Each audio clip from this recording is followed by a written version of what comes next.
We're not greenwashing anything because it's just is what we are. We're not doing other stuff and then making it seem kind of green just so that people will buy it. It's real true green building because we were born out of green building and nothing else.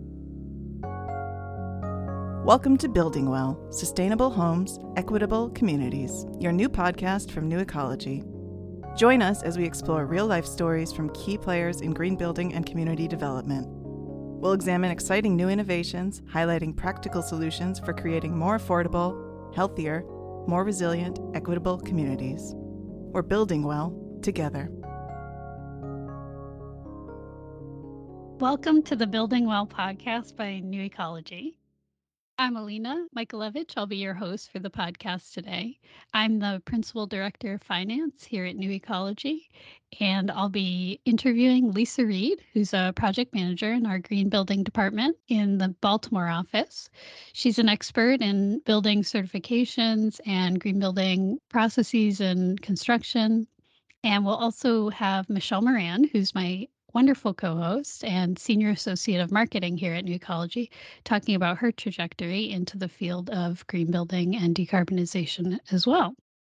So we'll be interviewing both of them today to talk about their career trajectories into green building and different ways you could get into the field if you're looking to get into it or to expand your career if you're already in the green building field. We'll also get into what it's like to be a woman in the field, advice on how to advance your career and how to get into the field in the first place, as well as some fun tidbits.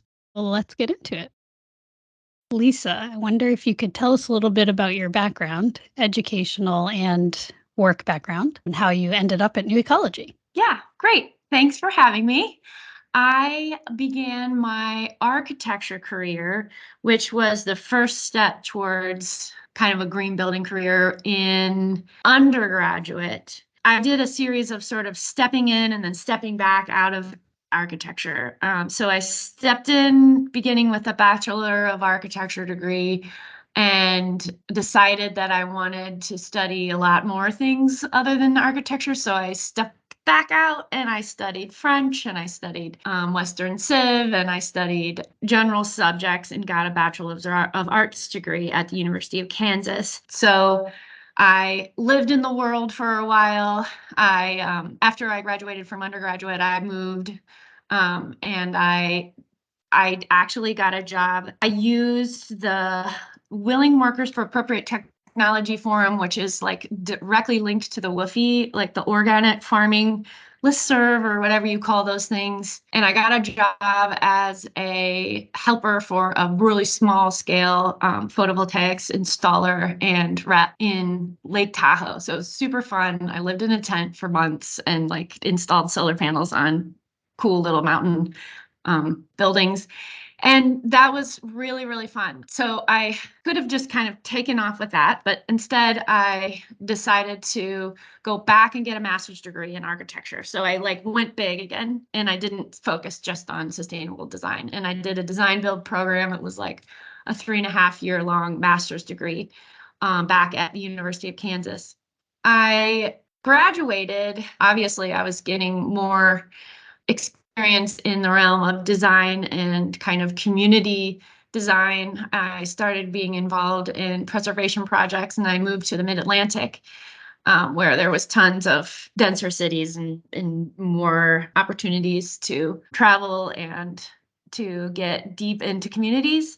I got my first job as an architect in Baltimore City where I had a huge breadth of an amazing amount of building types, so project types like schools and housing, regular kind of commercial office spaces, but also civic buildings and theaters. And it was really a great experience, always with kind of a foot into like the green sector. I felt like for me, it was more important to work on all the projects rather than kind of zeroing in on the green building sector, because at that point there was, I started in as an architect in 2006. And so it was a little less comprehensive. LEED was taking off. There was a lot of like recycled materials conversations and like those kind of choices, and it wasn't so systemic, and so you weren't looking at like energy conservation on a really kind of like cool broad scale and community scale so far as that's happening today. So I just went full bore in all different types of architecture. And I moved to another firm. I had experience in healthcare. Um, and I basically just like really wanted to hone in into the green building industry's technical advancements. Like I felt like I was missing a deep understanding of sort of building science, which we do at New Ecology, and how that can kind of tie into communities. And I saw this a posting for this job. I knew already a couple people who worked in this Mid-Atlantic office, and I just like dove right in. It also it pulled me away from huge projects where I was in charge of every single piece. And I had to like be relying on consultants and engineers for all the pieces. Instead, I'm like on the consultant side now, and it's really interesting. And I feel like I'm just only becoming a better architect. I don't feel like I've moved careers. I'm still an architect. I just am even getting better every day because that's what it's about. And I feel like I'm able to quantify my green building contributions, I guess you could say, because I can see energy benefits and I can see certifications and why they matter and how they help clients and how they help residents. I feel like I got back to my roots, and all I did was just amass like a huge amount of experience on the way. That's awesome. I really want to hear more about this tent living in Tahoe situation, but we'll maybe leave that for another time. Sure. But that's really interesting that it really feels like an extension of the work you were already doing as an architect and Yeah. really diving in. That's very cool to hear. Michelle, could you tell us a little bit about your career trajectory into your role here at New Ecology as the Senior Associate of Marketing? Sure. Thank you, Alina, and thanks, Lisa, for your background. That was really interesting. So I went to college for arts. I got a Bachelor of Arts, specifically in history and English at Wheaton College in Massachusetts. And back at that time, it was kind of, as Lisa mentioned earlier, the beginning stages of the sustainable development, green building idea. It was the first time I even saw single stream recycling, just to give you some context. So it wasn't really a thing yet. So I did my Bachelor of Arts, and when I graduated, it was 2010, which was right in the middle of our last recession. So there were slim pickings for jobs.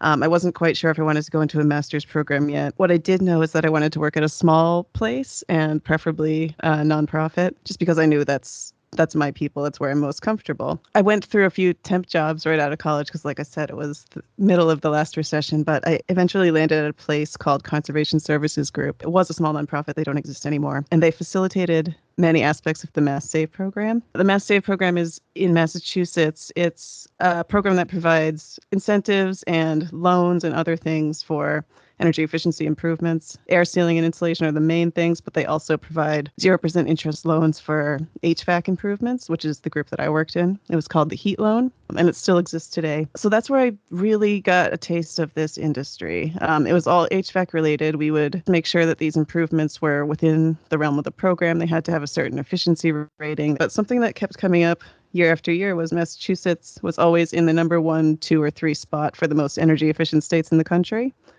And that was really great. And it made us feel at Mass Save like what we were doing had a huge impact and that we were actually helping real people. And we would hear the stories from these real people that would call in through the programs, and it was great. And I loved that. Absolutely loved that. So I held on to that a little bit. I eventually left CSG and Mass Save, did a few other things.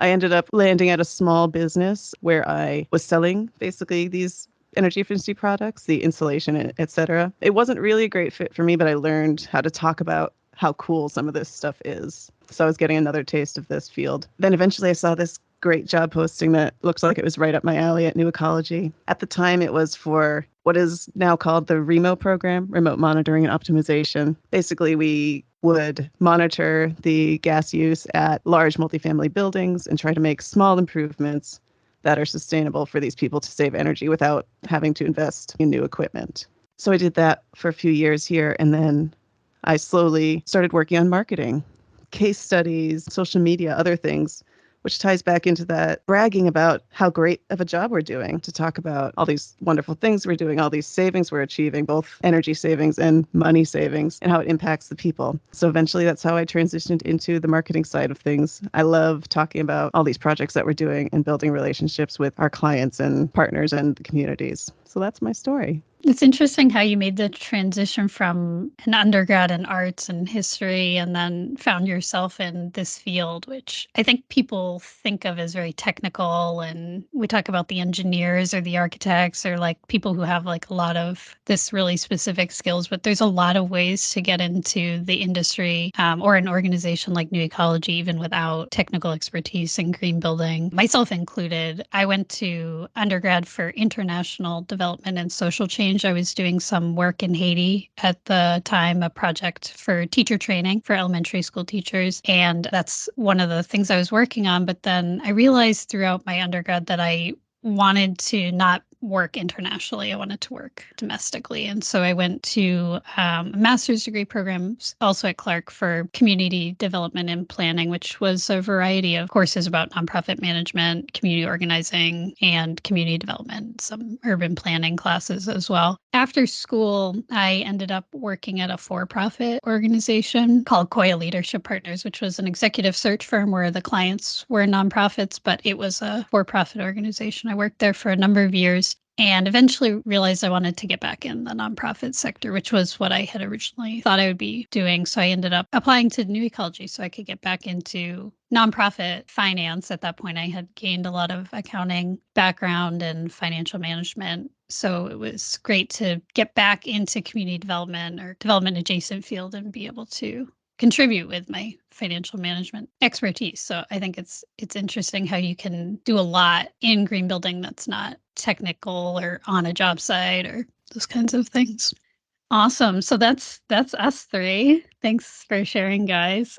Lisa, I wonder if you could tell us a little bit more about how your work at New Ecology fits in with your personal mission. And I know you mentioned that you enjoy the practical applications of the work you do here. So I wondered if you could talk a little bit about like the practical versus conceptual applications and how you determined where you would personally best fit in to the work. So I think the step right before New Ecology was the biggest part of my career as an architect. It was not community oriented. I was doing some healthcare and I was detailing an MRI room and I was like real obsessed with laying out the receptacles and coordinating all the weird, cool stuff that you have to detail when it comes to an MRI room. And then I was just like, I have a lot of energy and I'm fairly intense. So what is this directed energy for? Like, it's exciting. Hospitals and healthcare is super necessary and exciting. Yes. But I was just like, I need to touch the humans a little bit more. And I think I need to get into something that, first of all, I feel like I can make a difference. So I saw this job opening and like I said, I can get really intense and I can get jobs done. And I use that intensity and all the experience and knowledge about like construction,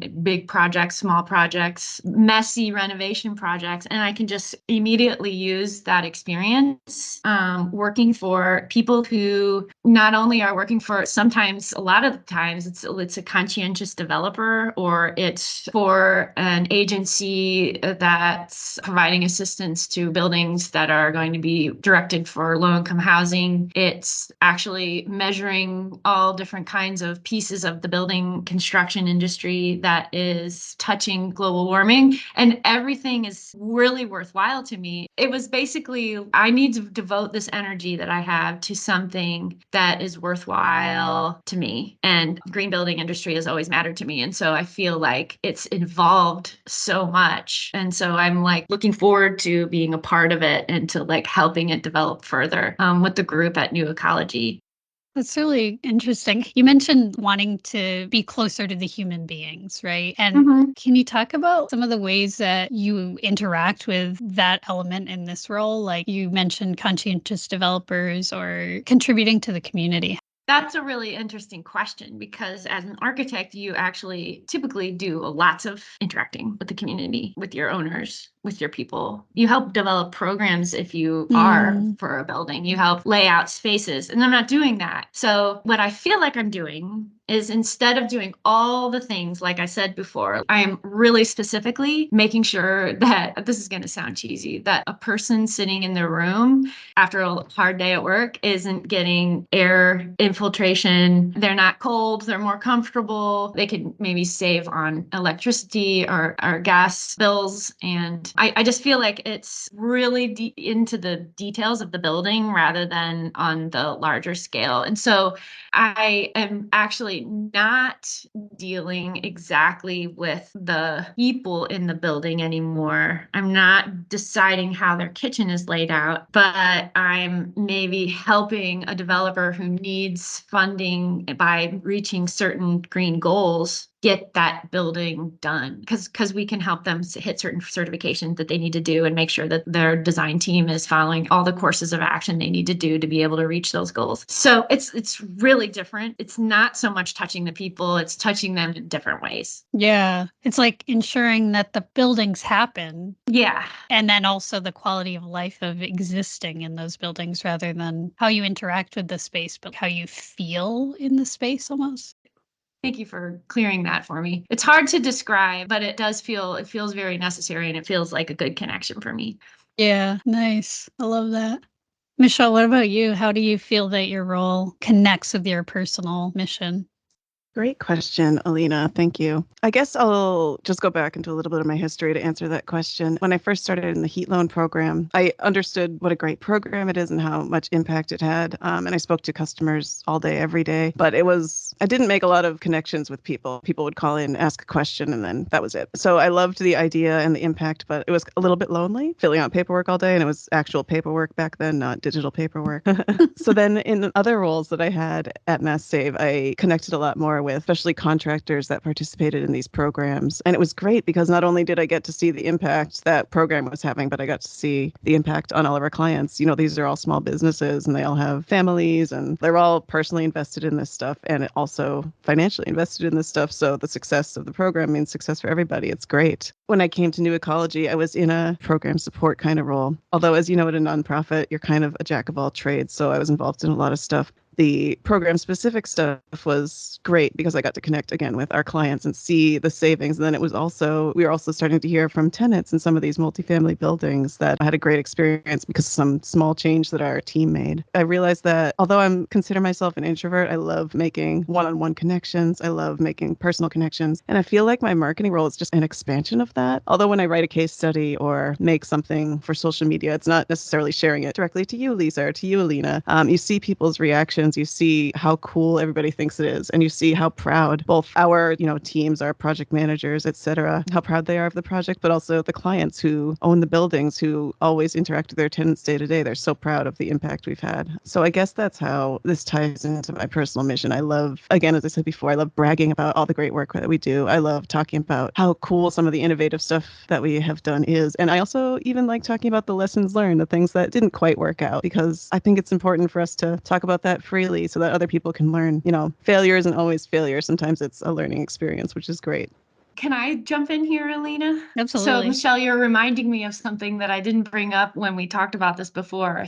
This is reminding me of greenwashing. So big architecture firms may have, like the green division, and it might be, greenwashing. It's always marketing. You're marketing your green, your sustainable work because it's a buzzword. And Michelle, I feel like you have the actual opportunity to be marketing real work. We're not greenwashing anything because it's just is what we are. It's just what New Ecology does. We're not doing other stuff and then making it seem kind of green just so that people will buy it. It's real, true green building because we were born out of green building and nothing else. That has actually really hits home for me so far as why I kind of wanted to focus in on this or work at New Ecology. It's really specific. You're not just making a green component of some other piece. Yeah. Yeah, Yeah. Like, we call it marketing, but it's not really marketing in the traditional sense. I'm not trying to sell anything. I'm just trying to show some cool stuff. yeah, so true. And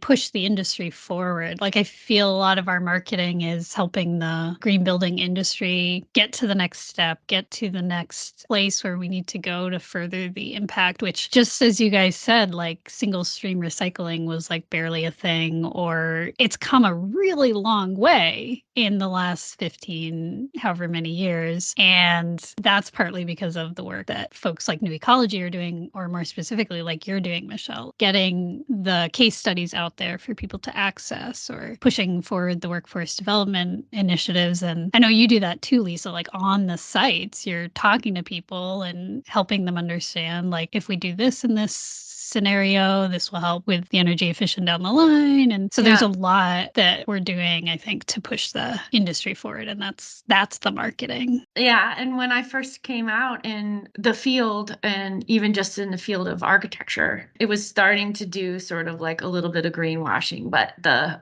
tools of green building have been so much more refined and broadened, and they encompass so much more of a community. Like sustainable design encompasses like city master plans now and resiliency studies that are regional. So when I first came out, I just didn't want to stay like only green building, because I needed to learn about like construction industry and art design industry. And now I'm back into this little tiny pocket of it, but the tools are extremely diverse, and you can come at sustainable design from so many different angles.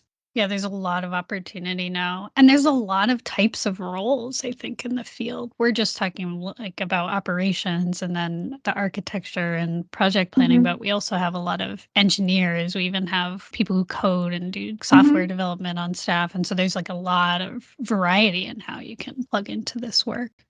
On that note, what advice would you have for someone who's looking to get into the field as a young professional or recent college graduate, for example?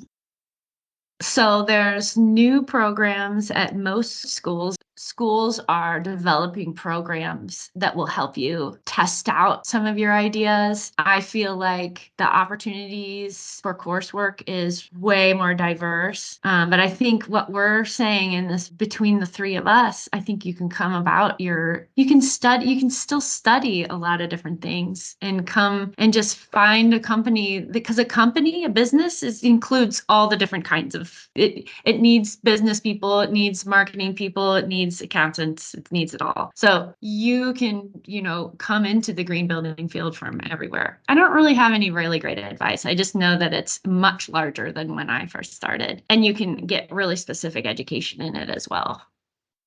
And as Lisa said, there's a lot of specific educational tracks and things you can do. And then there's also kind of these a la carte items, like the way that Alina and I entered the field, and even you, Lisa. But I was struck with some of our newer early stage career people that we have at New Ecology. I heard a few people say, like, I was 12 years old and I saw a presentation by a lady who was in the sustainable building field. And that's when I knew that's what I wanted to do. And that was so inspiring, because I still don't know what I want to do now. But back then, I can't imagine like deciding right away that that's what I want to do forever. And that's amazing to see. I spoke to some of these early career professionals that we have here at New Ecology just to get a sense of what's around now. One of them actually mentioned that some high schools now have environmental science classes, which is amazing. So environmental science class is a great start as early as high school, but it might be earlier in some districts. We never know. And then obviously the secondary education undergrad, there's a lot of courses now, as Lisa mentioned. I got a few examples from one of our local schools. UMass Amherst is one of the biggest schools here in Massachusetts. Some degree programs that they have include building and construction technology, which has a strong focus on sustainability in building, sustainable community development, environmental science, and natural resource conservation. So those are some degree tracks, undergrad degree tracks.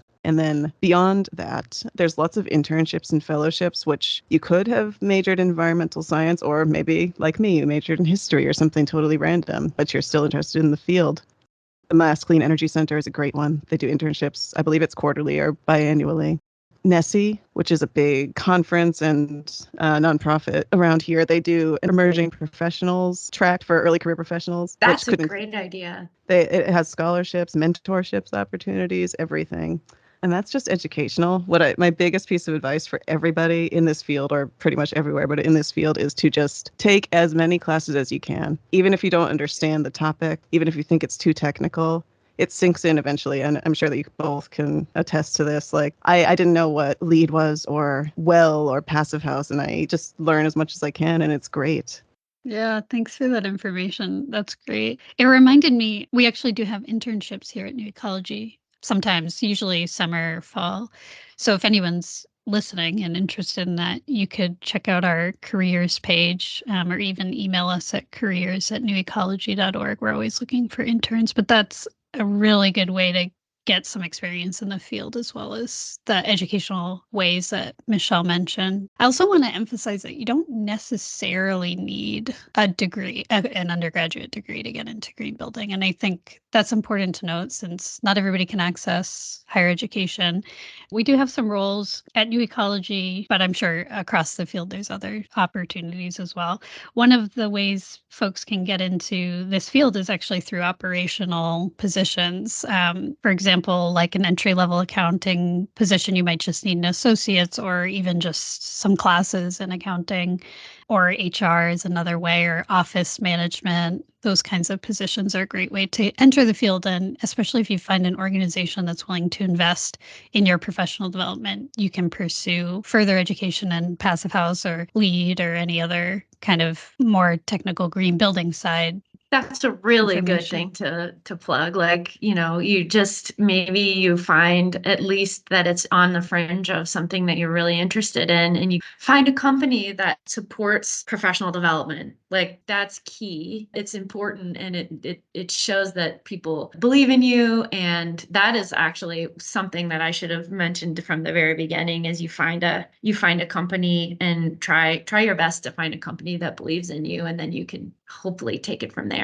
Definitely. And I think that's a great thing about New Ecology too, is that we invest a lot in professional development. And I think that's in alignment with our mission as a nonprofit, that we can invest in people advancing their careers, advancing the field. So I would definitely, to emphasize what you said, Lisa, look for an organization that's willing to invest in you and is growing or is innovative, that's trying to push the envelope a little bit, because that's going to push you as well as a professional. You're going to feel like your career is moving forward if the company that you're at is moving forward. All right, I want to get into something, and I don't want to put you on the spot, Lisa, but I'm curious if you have any advice specifically for women as they try to enter a male-dominated field. Yeah, I do. Sure. My experience was not directly into like specifically green building or straight onto a construction site. Like we talked about, it was in an architecture firm where a fairly high, maybe not 50%, but a pretty high percentage of the employees at my firm were female. Maybe it's a different kind of standard than what you would find on a job site or in the construction industry in general. But I think that it's really important as a female in this industry, in a male dominated industry, to just sort of recognize your real strengths.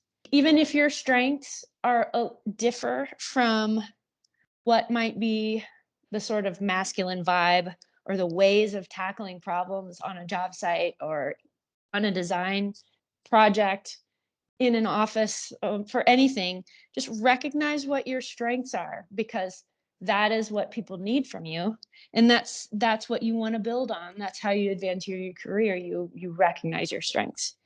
So that aside, I know that my salary was something I had to fight for, and I sort of fought in a masculine way for it after having worked at a firm for so long and checking all the boxes. I could see that I was not getting a promotion or a raise that I absolutely should have been given, and saw a couple of male counterparts who were advancing.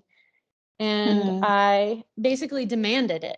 I said, and that the firm happened to be going through some stuff. And so I basically kind of said, I need this. It's fair. You need me. Because, and my boss said, oh, actually, if you leave us, other people will leave. And I was like, uh-huh. So I sort of pulled a little bit of a, in my opinion, kind of a male strategy for that one. Just basically saying, you like, look at me, you need me, give me more money. And it worked.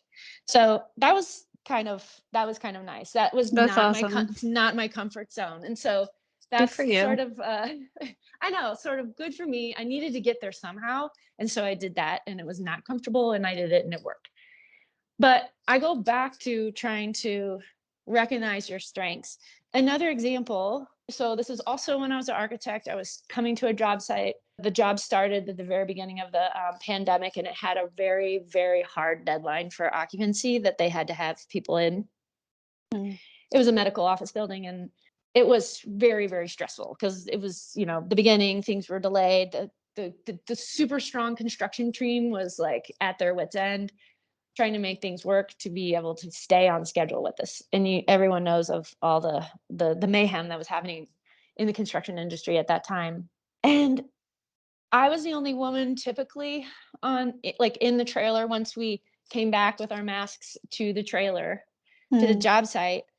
I was the only woman, and there were some smart, great guys, and I just like, I'm air quoting, mommed them a little bit. Like, I'm very service oriented. I want to get the answers that they need.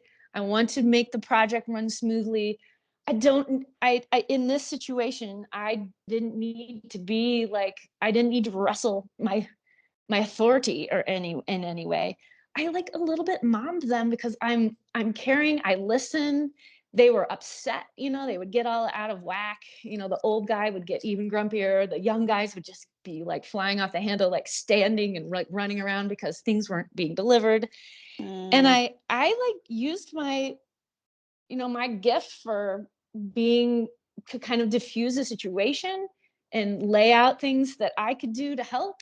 And I really think they really, really appreciated me because I wasn't being that just like one more asshole in the room. I think that's like so true in a way, though. It's like there's many different ways to interact with a situation. And I don't want to like generalize too much, but I think like Yeah. women do have sometimes a more caring, empathetic Yeah. way of going And about things. And if you don't, that's fine. It Mhm. doesn't matter. It's just I recognized my gift and my strength to this kind Yeah. of tough situation, and I feel like I did a great job. And maybe it's a more female way of going about it, and it didn't make me lose footing in the room, or at least Mm. I didn't think it made me lose footing because I wasn't trying to be the ultimate boss of them, you know? Yeah. If I I have a was, if I felt like I needed to, then that maybe wouldn't have been my strategy to like be really nice to them and like ask them how they're doing. But yeah. I have a follow-up question if you don't yeah, mind. sure.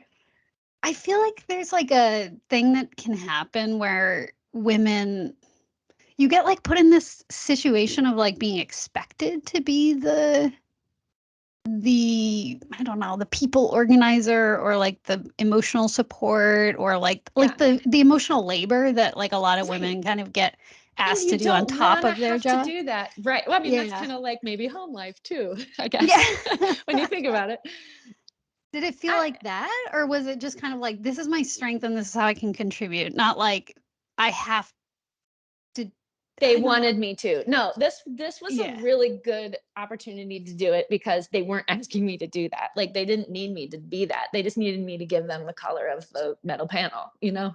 So, Yeah. and like help figure out how, when they have to change these materials because they're not coming, like what are they going to be? So like really my job was more technical, and I had the answers and I worked with them on that piece. I just added that part, and they didn't expect me to be that at all, this because they don't expect that in the trailer. So that's why I'm trying to say, Mm. like, that was something I could contribute, like, because it was sort of a natural thing that I felt like needed to be there. And normally I would keep that in. I was just telling my husband how to write an email recently, and I said, put a whole bunch of, just put a couple of exclamation points in there. Like, be like lady a little bit, like be a little feminine, like be kind of like exuberant. And he was like, what are you talking about? I said, I spend all day like taking an exclamation point out Out and of the taking out, oh, email. I'm Yeah. sorry. Like also there's that, I'm sorry I didn't get this. Like, don't include that sentence in your email. Like that is a quote kind of feminine way to respond to something. And I've spent a lot of time erasing that from Me my sort too. of business like Yeah. mode. Me too. And in this case, I just felt like it worked to just be fine. Just let them have a little comforting from me.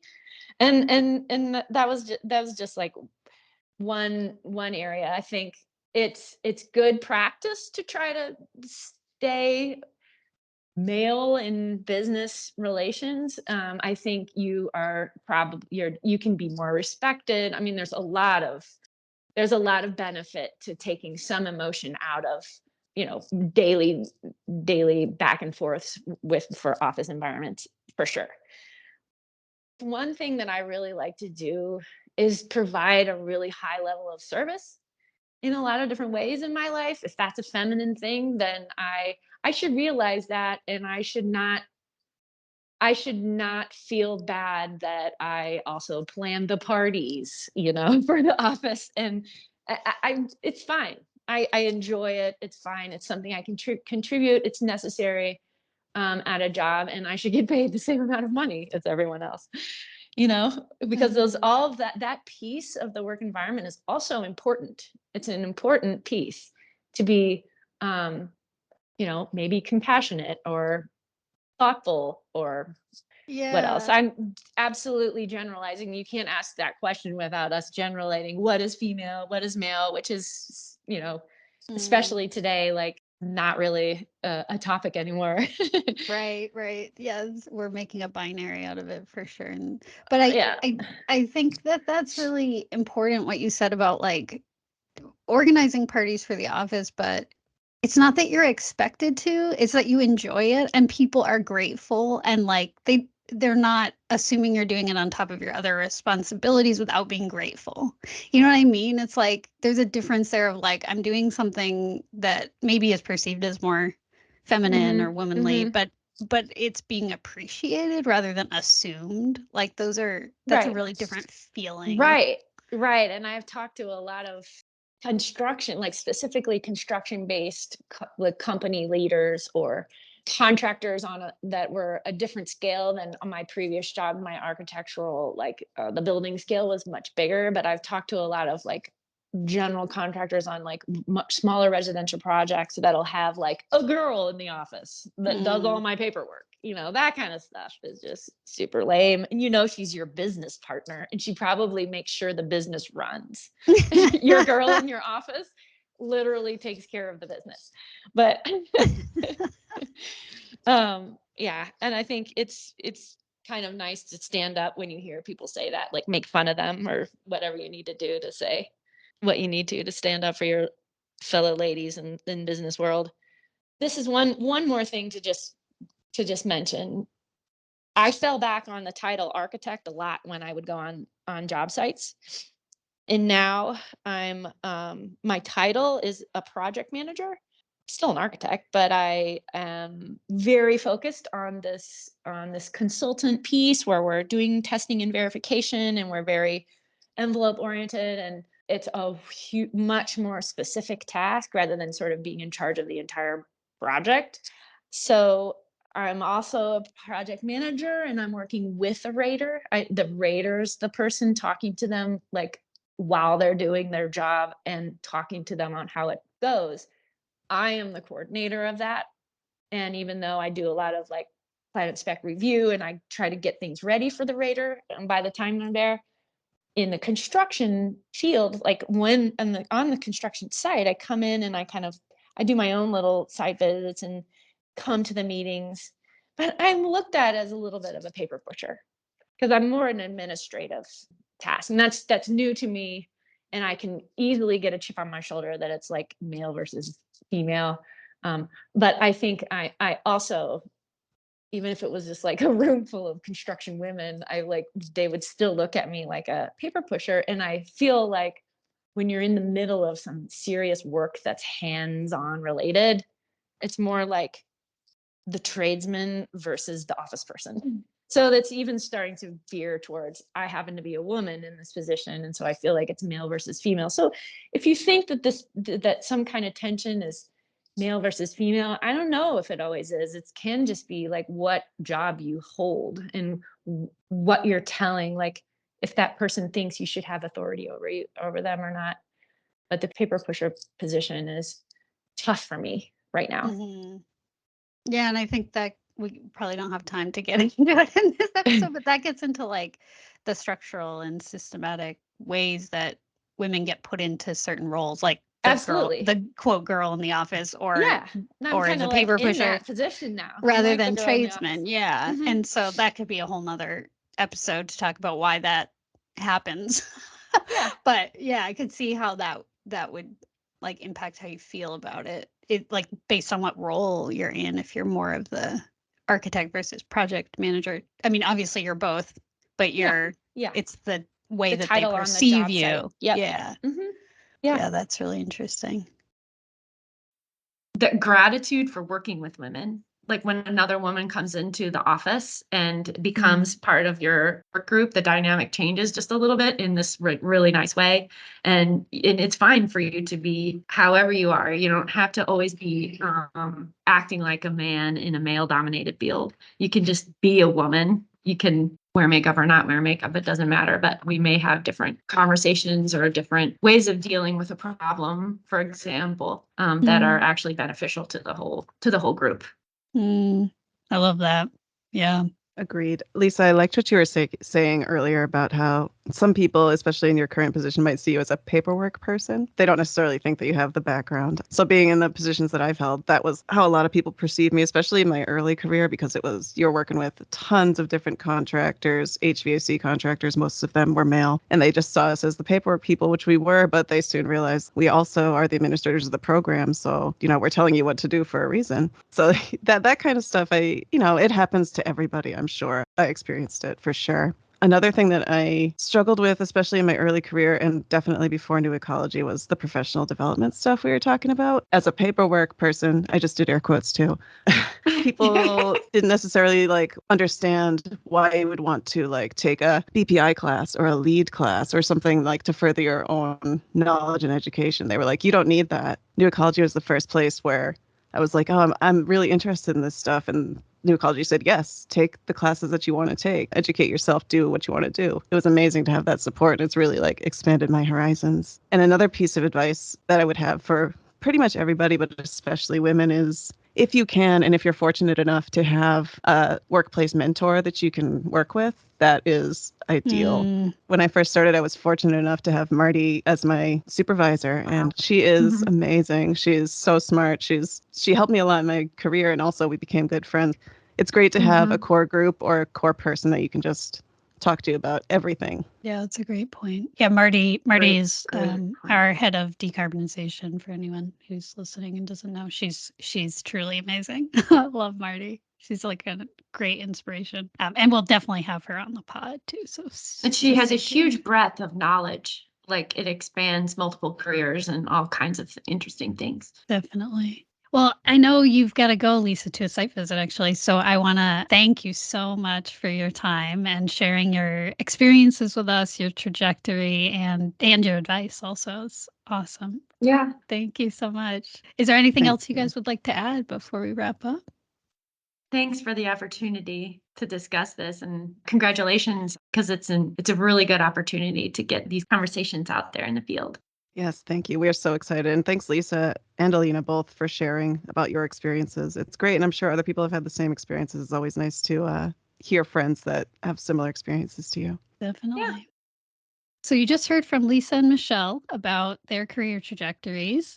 And I wanted to share some additional resources. As you can tell, we all really like working at New Ecology. So if you're interested in hearing more about the jobs that New Ecology has to offer, you can check out our website at newecology.org/category/jobs. and that's where you'll find all of our open job postings. You can also find them on our LinkedIn by searching New Ecology or going to linkedin.com/company/new-ecology. And if you'd like, you can stay up to date with what's going on at New Ecology through our newsletter. We also post all open positions in our newsletter, so that would be a great place to find out about recent openings if you're interested. That can be found at newecology.org/buildingwell. We hope to see you on the next episode. Thanks.